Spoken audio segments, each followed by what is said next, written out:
नमस्कार, आप देख रहे हैं आर हिंदुस्तान न्यूज। आनंद सक्सेना के साथ। पूर्वी चंपारण बिहार से खास खबर। East central railway employees union के द्वारा अंतर्राष्ट्रीय मजदूर दिवस मनाया गया। East central railway employees union के द्वारा अंतर्राष्ट्रीय मजदूर दिवस के अवसर पर रेल कर्मियों के बीच जागरूकता अभियान चलाया गया। मुख्य कार्यक्रम स्थानीय रेलवे स्टेशन के नजदीक east central railway employees union के केंद्रीय zonal joint secretary Ratnesh Verma के नेतृत्व में सभा के संचालन आरंभ हुआ। रत्नेश वर्मा ने बताया कि आज ही के दिन वर्ष 1886 अमेरिका के शिकागो शहर के हेमाकार्ट मार्केट में मजदूरों द्वारा कार्य की अवधि को 8 घंटे किए जाने के लिए हड़ताल की गई थी, जहां धमाका होने के बाद पुलिस द्वारा चलाई गई गोली से कई मजदूर मारे गए और घायल हुए। इन्हीं मजदूरों की याद में प्रतिवर्ष 1 मई को अंतर्राष्ट्रीय मजदूर दिवस मनाया जाता है। भारत में इसकी शुरुआत 1923 ईस्वी से मद्रास से हुई। रत्नेश वर्मा ने आगे कहा कि आज रेल मजदूरों की स्थिति बहुत ही दयनीय है।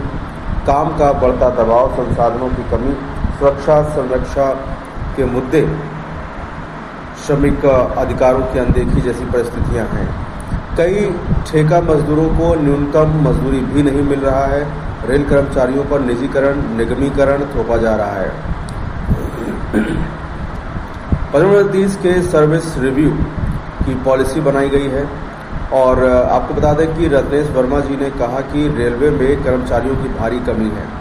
रेल कर्मी पर अत्यधिक कार्य का बोझ है, जिसके चलते कर्मीगण लगातार रन ओवर भी हो रहे हैं।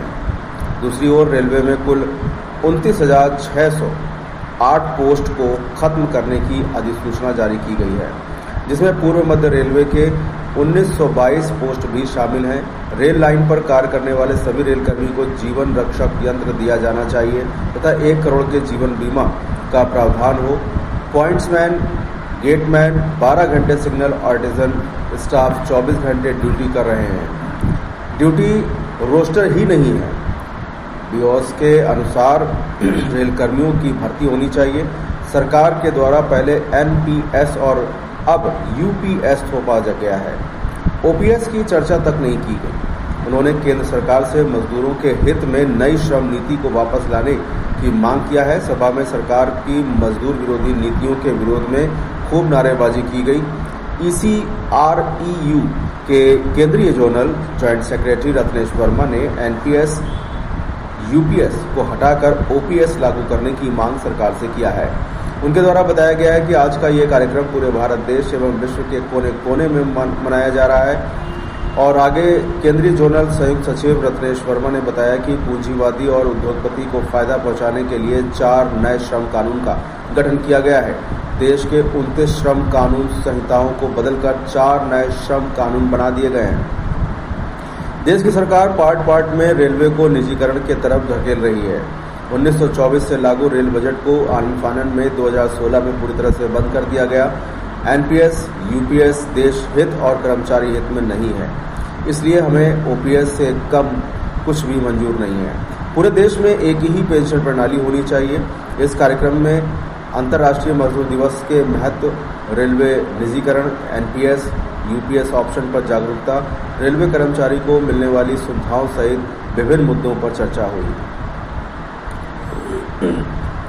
रेल कर्मचारियों के कुछ मुद्दे जिस पर केंद्र सरकार से रेलकर्मी हित में समाधान करके लागू करने की अपील की गई। नंबर 1, 2026-27 के पीएलबी बोनस को भुगतान 7वें वेतन आयोग के वेतन को आधार मानकर 46,157 रुपया किया जाए। नंबर 2, एनपीएस यूपीएस को समाप्त कर ओपीएस लागू किया जाए। नंबर 3, रेलवे में प्रतिवर्ष 2% एम्प्लॉय की पोस्ट को सरेंडर करने के आदेश पर अविलंब रोक लगाई जाए। तत्काल 29,608 पोस्ट को खत्म करने के निर्णय पर रोक लगे। नंबर 4, रेलवे में सभी रिक्तियों को नए बीओएस बनाकर रिक्रूटमेंट के द्वारा अविलंब भरा जाए। नंबर 5, रेलवे में कई विभागों के कार्यों को आउटसोर्स द्वारा कराना बंद किया जाए। इसकी जगह नई रिक्रूटमेंट पर बहाली किया जाए। नंबर 6, समान काम समान वेतन के तहत रेलवे में कार्यरत ठेका मजदूरों को समान वेतन दिया जाए। नंबर 7, 8वां वेतन आयोग में पति पत्नी, 2 बच्चे और 1 बूढ़े माँ बाप कुल 6 व्यक्ति को आधार मानकर वेतन का निर्धारण किया जाए। वेतन निर्धारण फिटमेंट फैक्टर 3.8 गुना रखा जाए। नंबर 8, पूंजीवाद परस्त चारों श्रम कानून को निरस्त किया जाए। और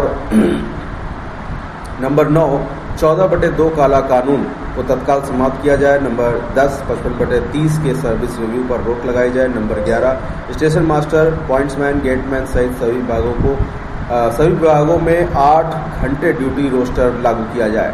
तत्काल 12 घंटा ड्यूटी में 2 दिन रोस्टर दिया जाए। और नंबर 12, सिग्नल एवं टेलीकॉम विभाग में अनुमोदित ड्यूटी रोस्टर एवं नाइट फेलियर गैंग का प्रावधान हो, 24 घंटा ड्यूटी पर रोक लगे।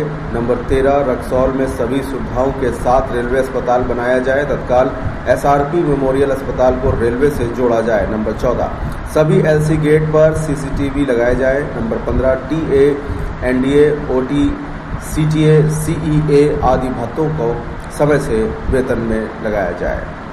नंबर 16, रेलवे बोर्ड के निर्देश के अनुसार सभी ओपन लाइन कर्मचारियों को सेफ्टी शू, विंटर जैकेट, रेनकोट, वाटर बोतल समय से मुहैया कराई जाए। नंबर 17, सेफ्टी कैटेगरी के स्टाफ के लिए सेक्शन में त्रैमासिक फैमिली सेमिनार का आयोजन किया जाए। नंबर 18, ट्रैक क्षेत्र में कार्य करने वाले सभी विभाग के कर्मचारियों को अविलंब जीवन रक्षक यंत्र दिया जाए। नंबर 19, सभी कर्मचारियों के लिए रेलवे आवास, गैंग हैट, टूल कक्ष, सह विश्राम कक्ष बनवाया जाए। नंबर 20, रेलवे इम्पैनल्ड अस्पतालों में UMID कार्ड के आधार पर कैशलेस इलाज हो। नंबर 21, ट्रांसफर पॉलिसी में सुधार करके पारदर्शी बनाया जाए। प्रायोरिटी लिस्ट नेम नोटिंग के अनुसार ट्रांसफर हो तथा अफसरशाही बंद हो। नंबर 22, सभी विभाग के आर्टिजन स्टाफ को रिस्क एंड हार्डशिप भत्ता दिया जाए। वर्तमान रिस्क एंड हार्डशिप भत्ता में नियमों के तहत बढ़ोतरी की जाए। नंबर 23, सभी दर्दनाक रन ओवर हादसों की न्यायिक जांच CBI जांच कराई जाए तथा रेल कर्मचारियों को 1 करोड़ का बीमा दिया जाए। नंबर 24, सभी विभाग में LDCE और GDCE परीक्षा प्रत्येक वर्ष लिया जाए। नंबर 25, रनिंग कर्मचारियों के किलोमीटर भत्ते में TA की बढ़ोतरी के अनुपात में पूरा 25% वृद्धि की जाए। रनिंग कर्मचारियों के BOS को संशोधित करके ड्यूटी आवर को कम किया जाए। नंबर 26, रनिंग कर्मचारियों के लिए लागू RAC 1980 फार्मूला को हूबहू लागू करके माइलेज भत्ता दिया जाए। रनिंग भत्ता आयकर से मुक्त हो। और नंबर 27, बेवजह किए जा रहे ट्रांसफर और चार्जशीट, सस्पेंशन, रिमूवल, छुट्टी, प्रमोशन, एरिया भत्ता, वेतन आदि रोकने की उच्च स्तरीय जांच कराकर दोषियों पर कड़ी कार्रवाई की जाए। नंबर 28, ट्रैक निरीक्षण कार्य में की मैन के साथ एक सहयोगी निगरानीकर्ता उपलब्ध कराया जाए। नंबर 29, बड़े अस्पतालों शहरों में रेलवे का हॉलीडे होम स्थापित किया जाए। Number 30, TTE, TTI, CTTI category को रनिंग भत्ता प्रदान किया जाए। सभी स्टेशनों पर ट्रांजिट रूम, रनिंग रूम की सुविधा हो। नंबर 31, 1 जनवरी 2020 से 31 जून 2021 तक 18 माह के DA एरियर का भुगतान भी किया जाए। नंबर 32, लार्जेस्ट स्कीम को पुनः लागू किया जाए। नंबर 33, पेट्रोल मैन का बीट स्थायी रूप से सिग्नल लाइन में 2 किलोमीटर के डबल लाइन में 1 किलोमीटर किया जाए। नंबर 34, सभी विभाग के कर्मचारियों को MACP का लाभ प्रत्येक 5 वर्ष पर दिया जाए। नंबर 35, महिला रेल कर्मचारियों को प्रत्येक माह नेचुरल लिफ्ट तथा कार्यस्थल पर अलग शौचालय, वॉशरूम आदि की सुविधा दी जाए। नंबर 36, रेल कर्मचारियों के सभी स्थानीय समस्या, रेलवे आवास, अस्पताल, बिजली, पानी आदि की जांच करके इसमें अविलंब दूर किया जाए समस्या को। और बता दें आपको कि इस कार्यक्रम में उपस्थित कर्मचारियों में रत्नेश वर्मा, शत्रुघ्न प्रसाद, संजीत कुमार, अनिल कुमार, दीपक कुमार, सत्यनारायण कुमार, सुरेंद्र दास, आनंद कुमार, राम जस पटेल, सदगुण कुमार, दीपक कुमार, प्रभात कुमार, राम बाबू, शिवम कुमार, मनीष कुमार तथा अन्य लोग उपस्थित रहे। फिलहाल आप सुरक्षित रहिए, जुड़े रहिए आर हिंदुस्तान से। नमस्कार। 12 घंटा ड्यूटी का प्रावधान किया गया है जो कि हम लोग के लिए सही नहीं है और हम लोग इसका विरोध करते हैं। तो इसलिए यह मांग जो है कि हम भारत सरकार से कहते हैं कि नई श्रम नीति को वापस ले। हम लोग नई श्रम नीति को वापस लेने के लिए भारत सरकार से मांग करते हैं और इस मजदूर दिवस पर हम चाहते हैं कि देश के मजदूरों का जो भी मांग है वो भारत सरकार सुने और उस मांग को पूरा करे। अभी आप लोग जानते हैं साथियों कि 29,902 पद को जो है खत्म किया जा रहा है पूरे भारत में, पूरे रेलवे में 29,000 से अधिक पदों को खत्म किया जा रहा है, पद को सिलेंडर किया जा रहा है। और इसमें हमारा यहाँ पर भी जो है करीब 1,900 से अधिक पद जो है इसी का समाप्त किया जा रहा है। तो ये पदों की जो समाप्ति है इसका हम विरोध करते हैं और भारत सरकार से मांग करते हैं कि प्रतिवर्ष 2% जो पदों का सिलेंडर हो रहा है इसके अविलंब रोका जाए। और निजीकरण जो करने का भारत सरकार जो मन बना रही है, निजीकरण हम लोग नहीं चलने देंगे। निजीकरण निगमीकरण जो है भारत सरकार समाप्त करे। एनपीएस यूपीएस को समाप्त करके ओपीएस बहाली की हम उम्मीद करते हैं। भारत सरकार से मांग करते हैं कि एनपीएस यूपीएस को समाप्त कर ओपीएस सीधे लागू करें। 1947 में जो है भारत की आज़ादी के समय जो देश की अर्थव्यवस्था थी उससे कहीं अच्छी अर्थव्यवस्था भी है और केंद्र सरकार ओपीएस लागू कर सकती है, इसमें कोई दुमत नहीं है। 1974 में 47,000 किलोमीटर रेलवे लाइन थी जो कि बढ़कर अभी 1,25,000 किलोमीटर रेलवे लाइन हो गई है। लेकिन 23 लाख रेलवे वर्कर थे उस समय जो कि अभी जो है घट करके 11 लाख के करीब वर्कर हो गए। और जबकि इसके बावजूद भी भारत सरकार पोस्ट का सिलेंडर कर रही है। तो ये हम लोग के हित में नहीं है। हम लोग रेल मजदूर के लिए जो है भारत सरकार से आग्रह करते हैं कि पोस्ट का सिलेंडरिंग जो है प्रतिवर्ष 2% पोस्ट के सिलेंडरिंग को जो है बंद किया जाए।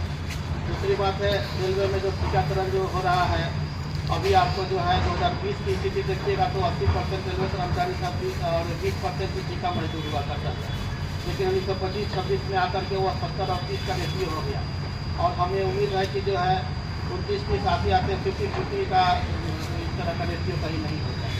तो उस समय हम यह नहीं कह सकते हैं कि जो है प्राइवेट टीकाकर्मी और सरकारी कर्मी तो अब तो टीकाकर्मी ही धीरे धीरे ज़्यादा हो गए।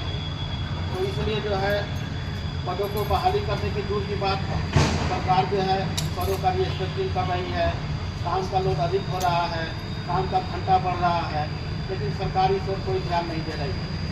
तो आज मजदूर दिवस के अवसर पर हम सरकार से यह मांग करते हैं कि रेल मजदूरों की स्थितियों में सुधार लाया जाए और उन्हें भी आपके तरह एक की तरह पुरानी पेंशन बढ़ाने का